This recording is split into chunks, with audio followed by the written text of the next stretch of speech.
वंदे मातरम दोस्तों। चाहे प्राकृतिक आपदा हो या आपातकाल, हर दुख सुख के मोर्चे पर तात्कालिक सरकारों व आम नागरिक के साथ कंधे से कंधा मिलाकर भारतीय रेलवे ने अपनी 171 वर्ष पूर्ण कर लिए हैं। इस 171 वर्ष की यात्रा में रेलवे ने भारतीय धरा पर आम नागरिकों से लेकर औद्योगिक क्षेत्रों को सुविधा सुरक्षा प्रदान कर विकास के कई अवसर दिए हैं। जनसंपर्क विभाग मध्य रेलवे छत्रपति शिवाजी महाराज टर्मिनस मुंबई द्वारा जारी विज्ञप्ति में बताया कि भारतीय रेल ने गौरवशाली 171 वर्ष पूर्ण कर लिए हैं। एशिया और भारत में पहली ट्रेन जो 16 अप्रैल 1853 को मुंबई और ठाणे के बीच चली थी, वहीं बोरी बंदर वह स्थान जहां पर CSMT वर्तमान में खड़ा है से हरी झंडी दिखाकर रवाना किया गया था। जैसे जैसे साल बीतते गए, ग्रेट इंडियन पेनिनसुला रेलवे जिसके प्रथम ट्रेन का परिचालन किया था का संख्या 1900 में इंडियन मिडलैंड रेलवे कंपनी में विलय हो गई और इसकी सीमाएं उत्तर से दिल्ली, उत्तर पूर्व से कानपुर और इलाहाबाद और पूर्व से नागपुर से लेकर दक्षिण पूर्व के रायचूर तक विस्तार दिया। 5 नवंबर 1951 को निजाम स्टेट, सिंधिया स्टेट और धौलपुर रेलवे को एकीकृत करके मध्य रेलवे का गठन किया गया था।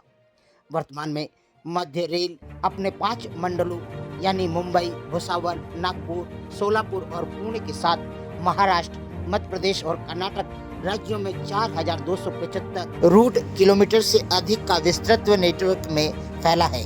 मध्य रेल 466 स्टेशनों के माध्यम से इन राज्यों को सेवा प्रदान कर रहा है।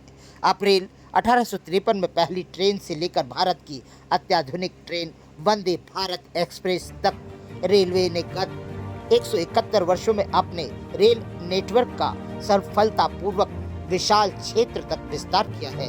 वर्तमान में मध्य रेल 6 वंदे भारत एक्सप्रेस ट्रेनों का परिचालन कर रहा है। CSMT Sainagar Shirdi, CSMT Solapur, CSMT Madgaon, CSMT Jalna, Nagpur Bilaspur और नागपुर इंदौर वंदे भारत एक्सप्रेस।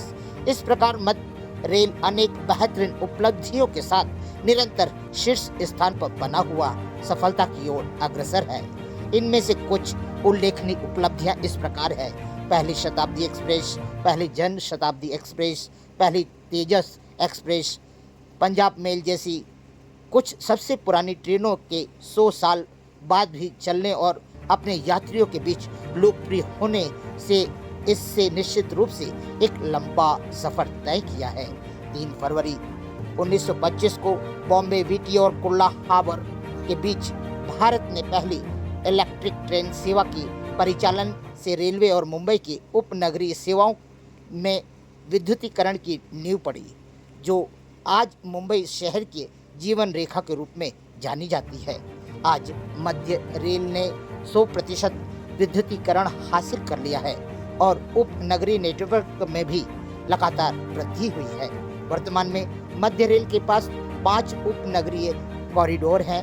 3 कोच से आरंभ हुई उपनगरीय सेवा धीरे धीरे बढ़कर 9 कोच और 12 कोच और कुछ सेवाएं तो 15 कोच तक पहुंच गई हैं।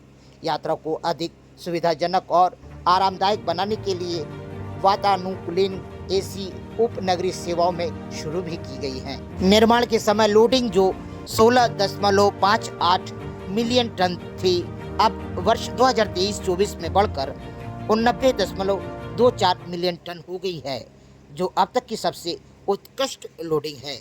इसके अलावा नई रेलवे लाइनों का निर्माण, दोहरीकरण, पुलों का निर्माण, नए स्टेशनों का निर्माण आदि जैसे बुनियादी ढांचे का कार्य तेजी से किया जा रहा है।